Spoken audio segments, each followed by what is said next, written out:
I think the main reason that this was still the hardest thing we ever did, the most awful thing, but it's how it ended up being beautiful, and that there were beautiful moments through the whole process, was because Stephen and I were not in a mode of resistance. And I think if I was going to say anything to people out there that are dealing with the loss, maybe you've already lost somebody, maybe you're going to be, I mean, eventually we're all going to deal with this, is to go with the flow. Early on in Stephen's illness, one of my very dear friends who had lost her husband to cancer several years before that reminded me, she said, there is a river, and you can't push the river, and you can't resist the river. She said, if you try to do either one, the river will drown you, and you will literally go under in the midst of this challenge. And I really took that to heart.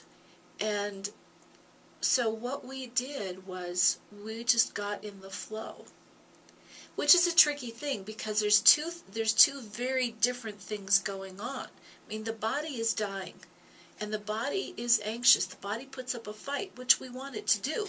I mean, in none of this am I saying, oh, just die, take your own life. Well, I'm not saying that at all. So we honor the fact that the body is fighting to stay alive.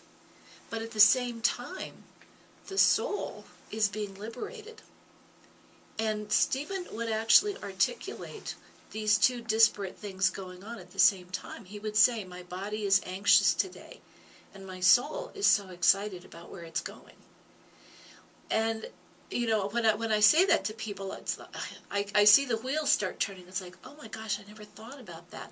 It's one reason that the whole end of life is difficult, because we can either get stuck in the whole body thing, the fear, the natural fear of the body facing its own demise, or we can get into the spiritual thing and going, wow, I'm going to go to this great place, I hope.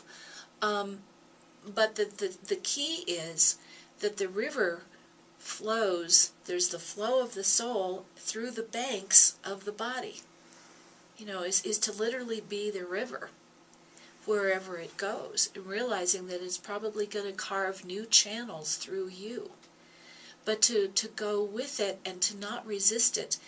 And if you can get into that mode early on, what happens then at the end is that's where these exquisite transformational experiences happen.